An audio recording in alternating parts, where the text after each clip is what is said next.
and I'm with the Jersey Shore Marines out of New Jersey. I made it here. I leave and they have an earthquake. I don't know what happens. Right? Yeah. With the Department of New Jersey, and I gave a presentation back in December on the Commandant's Corner, Scuttlebutt, right? And well received, something that Commandant Warren Griffin wanted to do and get started. So we got some things together, and we came up with this, and I'll explain a little bit more. What you can see here, if you can't see over there, unfortunately, kind of a little bit about me and with the Marine Corps League and what I've done. My Manasquan Police patch, right? K9 for Warriors, I'm sorry, Warrior Fund, Marine Corps League, Department of New Jersey, we started, we use Rebuilding Warriors. We dedicate funds or donate funds throughout the year, and each year we donate to Rebuilding Warriors where we get we do a K9 for a veteran in need. Last year we were able to donate a K9 to Barbara D'Angelo of the Department of New Jersey pack leader. That dog was named Bud. But what we didn't realize at the time, we named that dog in the name of her father, who received his Purple Heart in Korea by Chester Puller. We didn't realize at the time that it was going to be going to her. So that made it even more special about what we did. And with the Jersey Shore Marines, Department of New Jersey, and as you see, HAMSAL Rescue is the logo that we have for where I work currently. And as you can see, the one thing I always was taught in community policing, there is no reason to reinvent the wheel. Some of those look familiar, right? You know, we just take and borrowed and did whatever we can do. Next, please. He just gave you all these, right? Founded the Jersey Shore Marines in 2008. Member of the Jersey Skeeters. Woof, woof to all my dogs out there.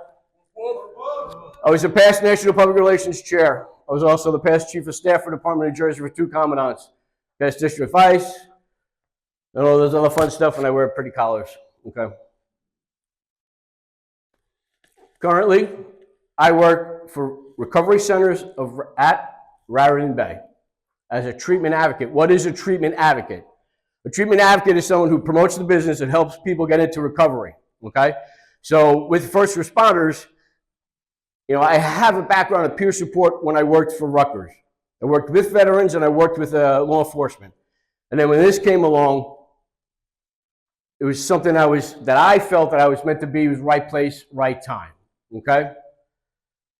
1982, if you haven't figured it out yet, I'm a Hollywood Marine. Why? I have no idea why I didn't go to Paris Island. But I think that's what makes me a little bit cooler. I still have my original surfboard. I still have my original sunglasses at the issue Dustin boot camp. Second picture. If you're confused, that's me without the hat. Okay? That was my son when he was 2 years old. He is now 25. That picture on the right, I love that one. I'm actually smiling. That was way back when. That was the band manager and a drum sergeant for the Monmouth County Police Pipes and Drums in New Jersey. So we have to clarify something though. I want to make sure everyone knows. Right? I beat it, I don't blow it. I'm a drummer, okay? I'm not a piper. So just so we get that out of the way, people have asked me that before. The thing I'm most proud about, this May I'm going to celebrate 9 years in recovery, right? We are a program of attraction, not promotion. So why would I put that up there? We're also a room full of Marines, room full of first responders, room full of people that fight a stigma every day through our families, the things we've done. And I have found that more I talk about being in recovery, the more people have approached me that said, I've never talked to anyone about this. Do you think you can help me out? Because I'm going to tell you this, as we go through some of these things, everyone in this room is affected by addiction and mental health. If it's not you, you have a family member, you have a friend, you have a partner. 7 people are affected by one person. Take that, magnify that to this room. So I'm proud to talk about being in recovery and the things that I try to do And when people helped me, now I feel I have to help them. Warren had come to me and said, I'm looking to do something with mental health and wellness. People had given him my name, said, hey, get Brian involved somehow. Within 24 hours after Dave Porter reached out to me, I said, Dave, I have an idea, and this is what has been in my head for the last year. This is what I came up with for this. HAMSAL, help a Marine save a life. Well, it's pretty basic, right? Well, what are we going to do with it? To aid and assist Marine Corps League members and their families when needed with resources, referrals, and compassionate care. Compassionate care. I don't care if we're Marines or not. Compassionate care. Remember that, please. Understanding the difficulties faced by the individual Marines, the committee stands at the ready to take care of our own. Still working on that committee. Not easy. And I'm not just throwing this together because it's not going to happen that way. This is too important. There are people I've identified throughout the league so far that are interested or have a special skill set that can help us out. We want to identify Marine Corps League members who can help members and their families with mental health issues and substance use disorder. Not just any member or from specific regions, since we will be dealing with very sensitive topics. Stigma, I say that word again, stigma. Stigma will need to be eradicated with the trust put into the committee to find appropriate care for said members to come to us in a confidential manner. Now you understand why I just can't have someone who wants a gold cover. Hey, that's pretty cool. I want to be on that committee. Ain't happening with me. It's just not. I want people who understand. I want people who can help. I want people to be there if their phone rings. A few things about the VA National Suicide Report that was put out a few months ago. Whether or not we like the VA or don't like the VA, particularly don't care at this point. I know they do good work. I'm sorry for things that have happened, especially with me with the VA, but they do good work, okay? The latest data that was put out probably about 5 months ago. Suicide rose 11.6%. That was a big shock, wasn't it? No way. Now, mind you, these numbers are for people that we know, that are enrolled in the system. How many are not enrolled in the system or that they do not know about that are homeless, that are not even in the system? That's 6,392 deaths too many in 1 year. And what's too many? One, absolutely. The highest rate was in younger veterans, 18 to 34. Are there any Marines in this room ages 18 to 34 right now? One. I believe that's the demographic we're trying to get for the Marine Corps League, isn't it? Yes.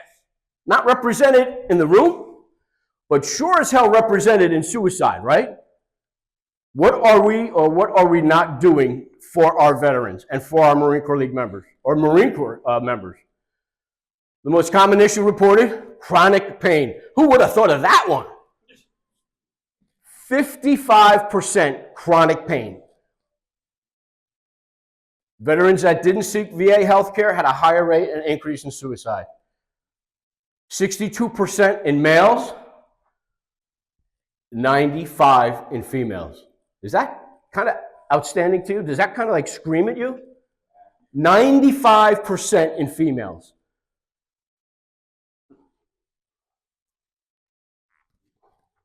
VA reports 1 in 10 veterans from the wars in Iraq and Afghanistan have alcohol or drug substance use issues. That's just 2 wars. That's not even including Cold War or anything else recently in the last 30 years. Additionally, 1 in 3 will seek treatment for substance use disorder, have PTSD. 1 in 3. Personally, I believe that number is wrong too. I believe it's, you got that right. I believe it's a little higher. What are the military family predators, or what they so call, right? Different things that we deal with in our lives daily.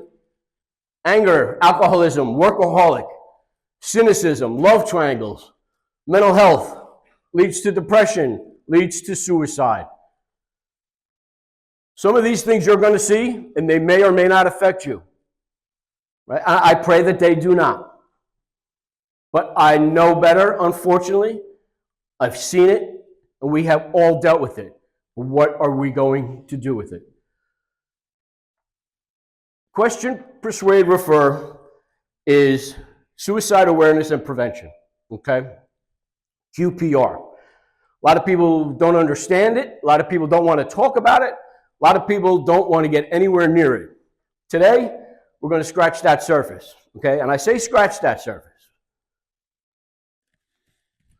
QPR is not intended to be a form of counseling or treatment. I am not a counselor. I do not play one on TV. I do not stay at a Holiday Inn Express. QPR is intended, though, to offer hope. Mind that word. We're going to come back to that one. Offer hope through a positive action. Positive action. So there's a lot of things that people talk about. They heard this. I heard that. They heard that. I can't stop a suicide. It's inevitable. He's going to do it. It's incorrect. That's very incorrect. If a veteran in crisis gets the help they need, they will probably never be suicidal again. How do they know these? How do they know this information? Tried and true studies, tried and true through lived experience. Confronting a veteran about suicide will only make them angry and increase that risk of suicide. I'm not going to say anything to him. That is false. Asking someone directly about their suicidal intent, it lowers their anxiety, opens up the communication, because that's all we want to do is be heard. I want someone to listen. I want someone to be present. And when they have that person, then maybe they'll get the help that they need. Only experts can prevent suicide. Incorrect. I am not an expert by far. I do not claim to be one. I will never be one. But I know that I have answered the phone numerous times at work, in my previous work, and even now when people tell me things that they want to do to themselves. So suicide prevention is everyone's business. And anyone can help prevent the tragedy of suicide. How? How can I do it? What do I know? Can you answer the phone? Can you talk to another Marine? Can you talk to another veteran? Hell, can you talk to another person on a street maybe? Or someone you don't know? Or a family member who's not a veteran? Suicidal veterans keep their plans to themselves. Incorrect. Most veterans communicate their intent sometime. You may not know it or you may not see it, but they will communicate that intent. On a personal note for me, I had found that a good friend of mine committed suicide in a very heinous way. At the funeral, we all started talking, and where I worked as a police officer is a highway, and it probably covers about 5 different departments. Everyone started talking, yeah, you know what, he came and saw me 2 weeks ago. No way, that's when he stopped by my place. Really? Oh, hey, he stopped by us too. He stopped by every police department that same day. He was saying goodbye. We did not know it. Those who talk about the suicide don't do it. Well, people who talk about the suicide may try. They may even complete that act of self-destruction. Just because they're talking about, they're just saying that for attention. Be that person on the other side if he completes that. Once a veteran decides to complete suicide, there is nothing anyone can do to stop them. Kind of talked about this, right? Suicide is the most preventable kind of death. Almost any positive action can save a life. Here's that word positive again, right? Holy cow, I'm supposed to be positive through this whole thing? But you know, I'm a Marine, I'm supposed to be grumpy, I'm supposed to be angry. I'm not happy they served peas and I was supposed to get carrots last night. I'm not happy. More cues and warning signs to look for, okay? Please, please, please take all of these signs very, very seriously. A previous suicide attempt. Previous suicide by a loved one. Despair, right? Goes right into hopelessness. What is hopelessness? Dictionary defines it as a feeling of despair. Depression. Increased drug or alcohol intake. Marital, family issues, financial crisis, criminal charges. some more suicide signs and cues, but more like a direct sign would be, I wish I were dead. You know, if that doesn't happen, I'm going to kill myself. Indirect cues. My family would be better off without me. Soon you won't have to worry about me. Here, take this. I'm not going to need this anymore. I was trying to tell you something right there, right? But what do we do with that? Do we follow that up? Giving away possessions. Sudden interest or disinterest in religion. They relapse into substance abuse if they've had a continual time of being sober or dry. Situational cues, right? Those were behavioral. Situational, rejection by the loved one or divorce, those were cues before. The whole thing about financial security, death of a spouse or a friend, accident. You know, a lot of times I don't want to call them. I know that this is a hard time for them. I don't know what to say. Say, I'm sorry for your loss, right? Can we say that? Can you say, hey, if you need anything, I'm here for you. All of a sudden they want to make a will, and it has to be done right away. The sudden change in religion, we talked about that, right? The increased anger. So they're a very angry person, but now they're increased anger. We call that the broken shoelace theory, right? You're tying your shoelace, and that thing pops on you in the worst time. What happens? You flip out. Ah! Has nothing to do with that shoelace. I'm going to guarantee you that. It has everything to do with before was going on with you before that shoelace broke. Coworker complaints. Citizen complaints, right? Changing your work habits. Guy comes in usually to work and he's dressed to the nines every day. All of a sudden he starts showing up in sweatpants. He's got some scruff on his face. What do? Do we say anything? New Jersey law enforcement started this program called the RPO program, Resiliency Program Officer, where they were trained to be able to identify things that were going on with officers with their departments. Each department in New Jersey has this RPO. I personally think this should be a national program. This should be a program for every police department, every fire department in the country. So now they're able to see this happening in front of their eyes, and instead of saying, hey, ain't my problem, he's not on my shift, or hey, that dude's got his own issues, I don't need mine. Now we're called being proactive and taking charge of that situation. These RPOs have the knowledge of resources and referrals throughout New Jersey and outside the area to be able to get that person help. And as the supervisor, when I was with Cop to Cop, I can honestly tell you, I saw us turn the corner. I started getting phone calls to be like, hey, let me just run something by you. Yeah, sure, what's going on? Yeah, we had a guy, he was on a road job, and he had a decapitation in a motor vehicle accident. Yeah. And next week, he had the same thing, 16-year-old girl died by motor vehicle accident. I'm like, when can we come down? Oh, you'll actually come down for something like that? Yeah, that's kind of important, because he doesn't need to live with that. He saw two traumatic events that people in their lives would have never seen. And he was wondering if we would come out and do a debriefing or do a CISM for him, critical incident stress management. So these are the things that are happening. Some leaders are trying to take charge. I applaud the Midwest Division. They were the first people to grab me after I spoke at Midwinter and said, when can you come down? I said, what are the dates? I've been more than happy to. Again, with the direct and verbal cues. Direct now, we're talking direct. I decided to kill myself. No, red flag. These are the red flags. These are the things that once they're said, there is no turning back. I'm going to commit suicide. I'm going to end it all. We don't want to get involved in anything. But do you let that person walk away?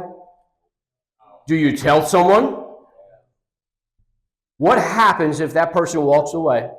Hypothetical situation here now. And we don't do anything.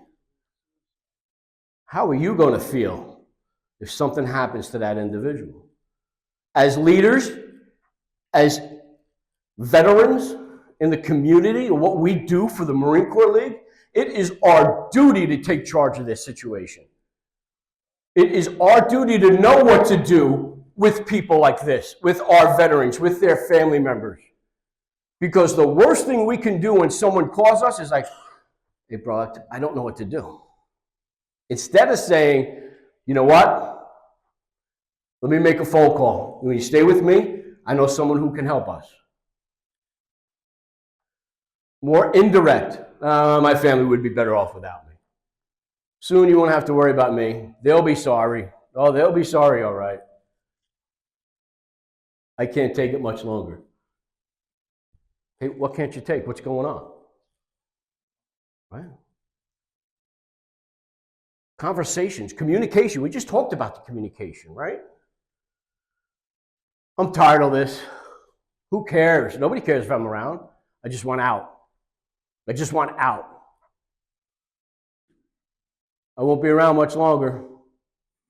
Pretty soon, you won't have to worry about me. All right, dude, see you later. See you at dinner. No, it's not what we're here for. It's not why we got involved in the Marine Corps League. More situational cues, being fired or suspended. We have a great way of eating our young, don't we? Not just veterans. That guy gets fired, he gets suspended, something happens to him, he's outcasted, right? He's gone. Hey, what's going on with Johnny? No idea, bro. I ain't reaching out to him. Has anyone? Has EAP? Has HR? Has someone reached out to him? Major unwanted move, relationships, the death again of a spouse, a diagnosis of terminal illness. As a police officer, we talk about this because we want to putting ourselves in situations that we shouldn't be in. A guy stops wearing his vest. He starts getting a little more angst on a little more on calls, and he gets very involved. He starts doing things to put himself in dangerous situations.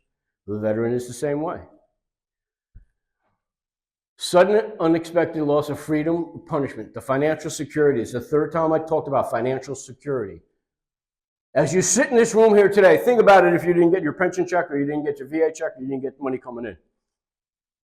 How would you handle that? What would you do? Fear of becoming a burden to others. I can't ask people anything. I have such a hard time of whether it's something stupid, staying somewhere, someone giving me a ride. It takes all of me to, I don't want to be a burden to others. So think about all that overwhelmingness in their life coming down right now. And they say that, they don't want to be a burden to others. Whoa. What's going on here? There's got to be something more. A few tips. If you are in doubt, do not wait. You must ask the question.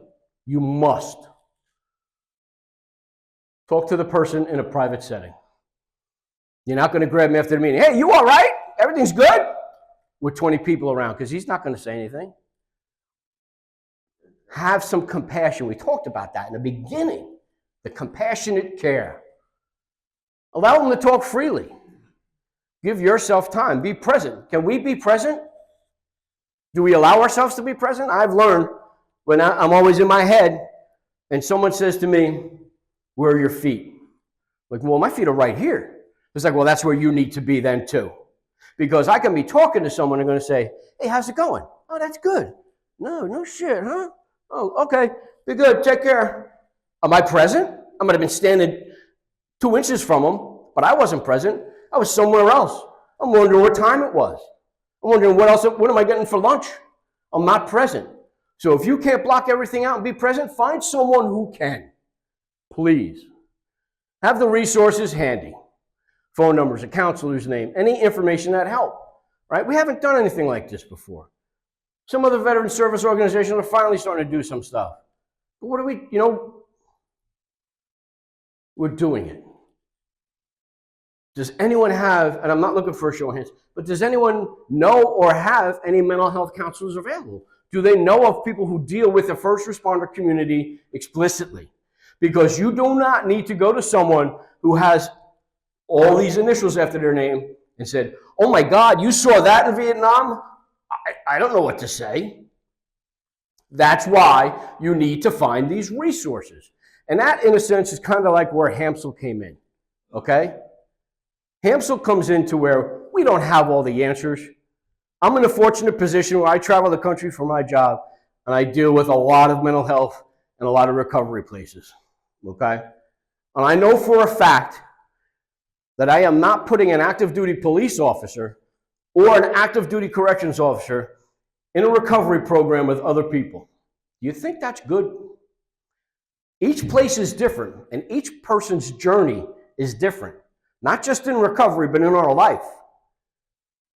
But when you put them in a first responder setting, now let's talk about veterans, now let's talk about police, fire, EMS, corrections, military, and veterans. And when they are around each other, the camaraderie and the recovery comes a lot easier. The program that I currently work in, we've been open since June of 2021, and to this date, we've seen over 360 first responders come through our program. Okay? That's a low number, believe it or not, because there are other places for people to go. That's just my specific program where I work. A lot of people want to go out of state for recovery. And I ask them, do you want to get better or do you want to get out of here? And a lot of people say, I want to get out of here. I said, well, I'll help you do that then. But when you come back, find me. And I will connect you with some outpatient and meetings. Very active within what we would call the first responder recovery community. We have online meetings on all over. There's people from all over the country that jump on these meetings for us, and they're able to do so because they're a first responder. So having someone to talk to within your state, within your area, doesn't have to be within your area. Call someone from, I don't know, Alaska. But if they have knowledge, they will direct you and tell you what you may need to do. Or, hey, let me talk to that individual. But what are we doing? Do you know VA reps in your area? Are we that diligent in what we're supposed to be doing? Do we have VA reps come in regularly and talk to our detachment and our departments? Do we have people come in and talk regularly about mental health? If we're not, let's get working on that, huh? My department is also guilty of that. Some questions like, have you been unhappy lately? Have you been very unhappy lately? How have you been so unhappy? Have you been thinking about ending your life? Do you ever wish you could go to sleep and not wake up? Now, there's a whole thing in there, because I'm not going to say, are you thinking about hurting yourself? What's his answer going to be? No, I'm not thinking about hurting myself. Okay, thank you. But if I ask him, are you thinking about committing suicide? Are you thinking about a suicide? His answer is going to change. Yes, I am. Okay, all right. Conversation just escalated. Hey, have you thought about how you're going to do it? Do you have any means? What's your motive? What's going on, man? I'm engaging him, right? Or her. When people are upset as you seem to be right now, they sometimes wish they were dead. I'm wondering if you feel that way. You look pretty miserable. I've heard that one a lot, actually, to me. I wonder if you're thinking about suicide. I've had, you know what? I actually thought about it. Okay, great. But I didn't. Wow. Well, how did that thought process work for you? No, I thought about my kids. I thought about my family. That's awesome. Does he still need help? You're absolutely right, he does. Listen to the veteran, give me your full attention. Man, we went through that, right? That's so important. Just remember, suicide is not the problem. It's the only solution to a perceived insoluble problem. They see that as the only way out. They do not have options. At that point, they have no options. Do not rush to judgment. Early on, I hate even to admit this, I used to think it was the most selfless thing someone can do. Then I got learned. Then I got some knowledge behind me.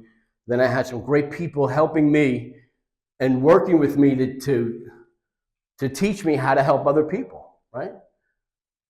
So we're Marines, we don't judge, right? Well, I was a police officer. Do you think I judge people? Very easy to judge. Very easy. Okay? And then when you do that, catch yourself. Please catch yourself. Because maybe if you can't help them, maybe somebody else can. But please don't judge that person, because you do not know what's going on with them. I said before that we all have our own individual journey. Just because my cat died, I couldn't care. But if his cat died, that was the world to him. So you do not know what is going on in other people's lives. Ask him, will you go with me to get help? Will you let me get you help? And the thing we used to do with Vets for Warriors and Cop to Cop, we used to try to make a safety pack on the phone. If I had a guy call me from Nebraska, and I'm in New Jersey, I couldn't help him automatically, so we would make a safety pack with each other. Promise me you won't kill yourself until we found some help. Can you do that for me? I think I can do that. Okay. So we would make a safety pack. So what are you going to do tonight? Do me a favor. Take that gun out of your hands. I want to hear you unload the weapon. I want to hear you unload the magazine. Okay. Your willingness to listen and help can rekindle hope. That's my word again. Can rekindle hope and make all the difference. Now, I talk about hope. And it was great because after my presentation last at Midwinter, and for anyone who was there, they got to hear Bull Dorn get on the mic and talk about it. So hope for me, in everyone's form, it's a little different, right? Hope for me, help one person every day. Can we do that? We absolutely can do that. Help one person every day. Now, what's the form of that? Can I hold the door for someone at Wawa? Can I let somebody get out in front of me? Can you wait the elevator instead of trying to hit that thing? Close, close, close. Help one person every day. It's a very insurmountable task that not only helps another individual, it absolutely helps yourself, because there is no greater feeling in the world than helping another individual. There is none. Suicidal veterans often believe they cannot be helped, so you may have to help them to get the help they need. I'm not going. All right. I'll be at your house in 10 minutes. Whoa, whoa, whoa, what do you mean? Well, if you're not going, I'm going to go with you. No, you're not. Yeah, I'll be over there in 10 minutes. And then you're at the house now. Now what are we going to do? Here I am. Now what are we doing? Because you know what? This isn't a you thing. We don't do this alone. We cannot do this alone. We must do this together.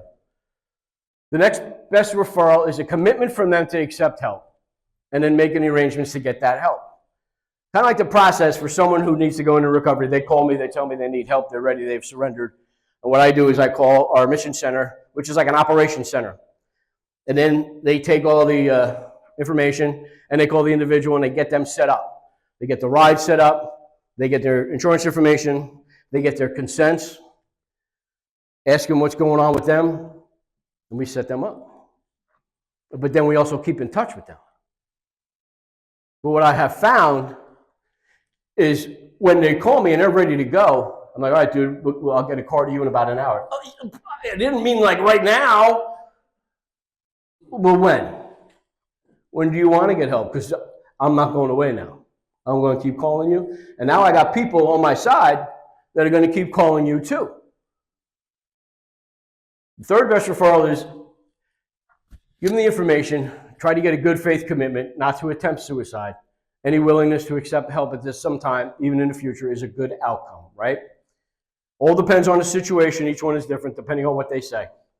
How you're going to handle that, how you're going to correct it, and how you're going to get involved, or how you're going to get others involved. If you're dealing with a veteran that is not open to the referral, any sort of referral of any sort, and you believe it's a significant risk, it is so important that you initiate the proper psychiatric protocols. What we just talked about before, don't be that person who didn't make that call if something happened to that individual. Make that call. Call the authorities. Get a family member over there. Someone needs to deal with that person right away. Because what are they telling you what they're going to do? Someone says, hey, Brian, when that elevator goes up, I'm just going to walk down that shaft right down there. I'm going to say, oh, use the left one because that one always comes up and down. I'm not going to do that. I'm going to do something about it. Say, oh, no, we're not happy. It's not happening here. Since almost all efforts to persuade someone to live instead of attempt suicide will be met with agreement and relief, crazy, right? Don't hesitate to get involved or take the lead. It's a proven fact that the more you are involved with that person who makes those statements, that they will not do it. They will seek help because you're helping them. Someone is helping them. Someone is listening. Someone is active. Someone is present for them. What do we do? What can we do? I say join the effort. Become a contact person for wellness in your detachment, in your department. Offer to be trained. Ask to be trained. Do you know clergy? Do you know a therapist? Because if you clergy, people are like, I don't want to deal with the priest. Well, maybe that person is very religious. And if they talk to a priest, that's going to change things for them. Okay? Offer to be trained. You know, therapists, psychiatrists, whomever is going to provide counseling or treatment for your membership. Find them. They are there. They are there. Now, mind you, a lot of people are just looking to get the VA benefits. Oh, yeah, I take your insurance. But are they good? Do they work with your community? If they do not work with the first responder community, and there are many, many of them out there, I would say you need to work with someone who understands our community. Follow up with a visit, a phone call. Send them a card. Whatever feels comfortable for you, right? Let them know you care. Because your caring might just save a life, right? But like it says up there, whatever you feel comfortable doing. If you're not comfortable with that, find someone else who is. Communicate, right? I want you to live. I am on your side. We'll get through this together. That goes right back to what I said about we're not alone, right? We can't do this alone. We must do this together. We must do this together. So, brother, I'm here for you. Every time I talk, people say, why are you always saying we with him? I go, because he's not going through that alone. I was there at day 1. I was there at day 30. I was there at day 60. And it sucked. But you know what? I'm here now because I did what I was supposed to do. And now I'm at year 9. So I understand what he's talking about. So hell yeah, do I want to be involved with him to help him or her. Get others involved. Hey, why don't you meet my friend Joe here? Great guy, man. He'll help you too. And don't be like, see you later, Joe, and walk away. No, you're just getting other help, right? Calling for reinforcements. We don't do that in Marine Corps. We just show up places, right? Talk to your fellow veterans. This isn't talked about enough. And I'll say that on the fact of being in the Marine Corps League as long as I have, being involved as long as I have. We've never had anything like this before. Never. Some of the other organizations do a great job with it. Although we are small, we do have strength in numbers, okay? Because if all that we want to do is help other individuals and help our Marines, there's no reason why we shouldn't be doing it. You got to monitor your emotions. When he tells you what he wants to do and how he wants to do it, you can't be like, oh, my, no. Hey, man, what would make you do that? Yeah, like I said, we can't do this alone, so now you have to, hey, Joe, you need to come over here and help us talk with this guy. Okay, what's going on? Share your life with your family and friends, the good, the bad, the ugly. Disclosure clears the soul. And if you don't understand what I mean by that, you haven't told people enough about you. Whether it's the good, the bad, or the ugly, right? For me in recovery, I clear my soul to my sponsor, I clear my soul to my network, because they know everything about me. I wear my heart on my sleeve, unfortunately. But fortunately, I don't have to live with any of that stuff anymore. I'm going to guarantee you right now that I know there's enough people in this room that are living with stuff that they just cannot get out. I would highly recommend getting with a first responder therapist, because that's the stuff that we don't want to let out. There we are fighting that stigma again, right? Stigma about getting recovery, stigma about talking to someone. And then when you find out there's other, you felt that same way? Holy cow, I thought I was the only one, right? When you get that out, it's like letting that 80-pound weight off your chest. Stick to the basics of good health. If you haven't noticed, I try to replicate Jack LaLanne. All right, so exercise, balanced diet, regular sleep habits. Because all Marines, we all have great sleep habits, right? Well, what's so funny? My weight has fluctuated so much in the last 3 years. I love to control it. Well, just can't, you know. I always thought that the laundry guy was shrinking my uniforms, but I guess that wasn't it. What are some protective measures, right? Engage in a program of active relaxation, okay? Active relaxation. And I'm not talking about getting off of work, grabbing a beer down at the corner bar, you know, and sitting with Homer Simpson. Hey, Homer! No, that's an active relaxation.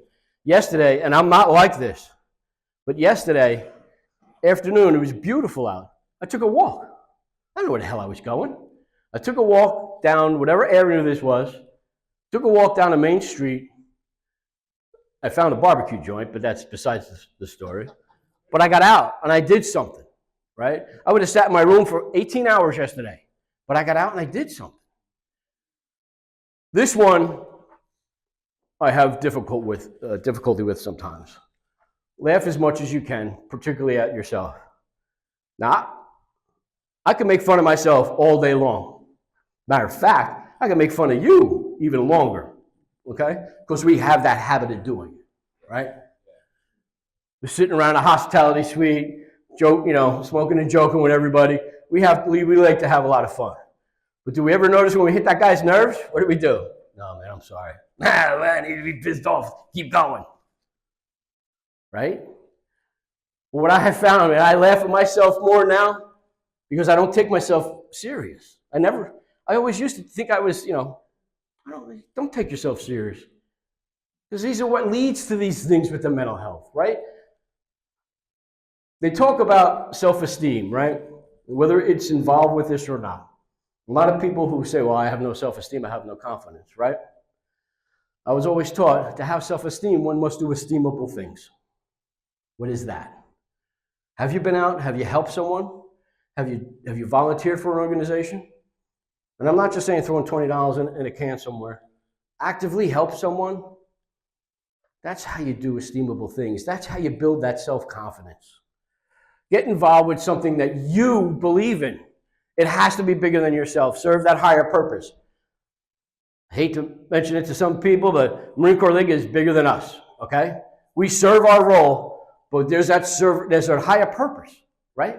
Whether we like it or not, whether there's elections or this does that, it's a higher purpose. Serve for the right cause. Serve for the right cause, but serve. Mental health. Mental health is for everyone. It's something to look after. It is real and it is complex. It is really important and it is something that you can change. I can't change what happened to me. You're right, but that doesn't define you and that shouldn't define you. Are you getting help for it? What mental health isn't, it's not a sign of weakness. It's not all in your head. It's not something you could just snap out of. It's not always a negative thing, and it's not something that you should be ashamed of. There's a lot of things in our life we are ashamed of, but we'll never disclose that to people because no one needs to know that part of me, right? Well, then you should probably talk to someone about that. I always like to throw this one in there. Usually get some laughs out of this, but it's pretty good.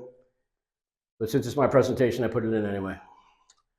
The specificity of this specific questionnaire, 89%, and it was done in 1970. Okay?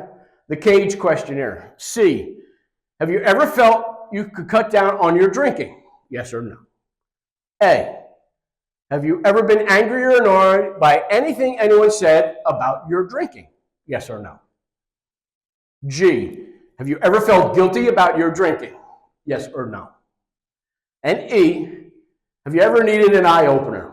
An eye opener is a drink taken usually early in the morning following a binge to avoid withdrawal. Yes or no? Okay. If you answered yes to 3 of the 4 questions, you're highly likely alcohol dependent. If you answered yes to 4 out of 4 of those questions, you are virtually guaranteed to be alcohol dependent. I was 4 out of them before I surrendered on May 17th, 2015. Now let's take a look back at that date, 1970, 89%. Think the world's changed a little since 1970? You think we've seen a few things since 1970? Would you guess with me that 89% is a little higher now? Absolutely. If that's 89% in 1970, I can't even imagine what it is right now. The VA has the Veterans Crisis Lines. Show of hands, who knows about 988? Pretty good, okay? Not enough, though. Not enough. 988 is the Veterans Crisis Line, just like we have 411, 911. They came up with a 3-digit code for where you can punch in your phone and you can call them right away. So if you're having thoughts of suicide, call them right away. And they have the same thing about knowing the warning signs. One thing they add here that we didn't talk about yet. Living in a home with a firearm can significantly increase the risk for self-harm. We're going to cut it right there. I got like 4 weapons in my house. Okay? I've dealt with many guys who have weapons, police officers, Marines. Should I stay in my house if I told someone I'm going to commit suicide? I'm going to die by suicide? I want those weapons out of someone's house. We've done it before. It's not asking them to give up his left arm. I'm not asking anyone to give up their firearms unless you say those magic words. If they say those magic words and ask him, oh, you know he has weapons. Hey, man, let me take those weapons from you. Why? Why do you want to take them? Because I care for you. I do not want to see you do anything to yourself. And they give those weapons away. Because now you're having an active conversation and you're present. Know where to get the support, right? The National Suicide Prevention Line is right there. There are a couple of other ones that I threw up there. These aren't all the resources. You guys have a phenomenal resource in your area with Focus Marines, okay? My VA 411 main information line. Each department, detachment, however you want to look at it, should have that information to give out to their members. The VA Benefits Helpline. National Call Center for Homeless Veterans. I don't know if anybody even knew we had something like that, even though we have a homeless veterans issue. You may have someone stumble into your detachment that is a homeless veteran or is looking for help. These people will help you with that. Hope for the Warriors, 24/7 National Peer Support. Vets for Warriors, 24/7 National Peer Support. Stop Soldier Suicide. I'd probably call them anyway, even though it has soldier in it. They're still trying to do the right thing, okay? And that's the main thing that we're looking for. People who are trying to do the right thing, not just to say that, I help veterans. No, are you doing the right thing? You know, I get a little passionate about a lot of these things that I do, especially when you talk about mental health and wellness, especially for the Marine Corps League, and for my lived experiences and people I get to help. And now I'm able to take this, and I've been asked to go on so many different divisions and present this, and I'm honored to do it. It makes my day. But I'm going to leave you with my standing motto, what I go with every day. Never underestimate the impact that you may have on someone else's life. We get to do that every day as Marines and as leaders in our community. And if you are not doing that, you may never know you make an impact in that person's life. And then 3-4 years down the road, and they tell you, hey, you know what? I was thinking about some bad things, but I heard you talk. I really appreciate what you said to me. Hey, you know what? You picked up my books that one day in school. I really appreciated you helping me out that day. Hey, you know what? You picked up the phone. No one else would that day, and I appreciated that. Do we need that to move forward? Maybe not, but we may never know. So what does it hurt to try to make that impact anyway? I want to add this.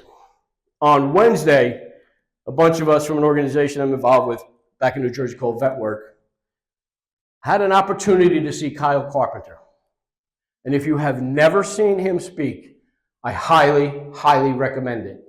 He talked about 2 things at the end of his speech, out of his hour speech. One was impact, and one was perspective. And I felt like he was talking right to me. I heard everything he said, and I leaned on it. And I said, you know what? I want to talk about impact and perspective when I get to Midwest. Because that's kind of like the stuff I talk about what we do. Make that impact. Have a different perspective. when it comes down to helping someone else or just doing the right thing. Marines, my name is Brian Gillespie. I'm honored to be here today. Thank you.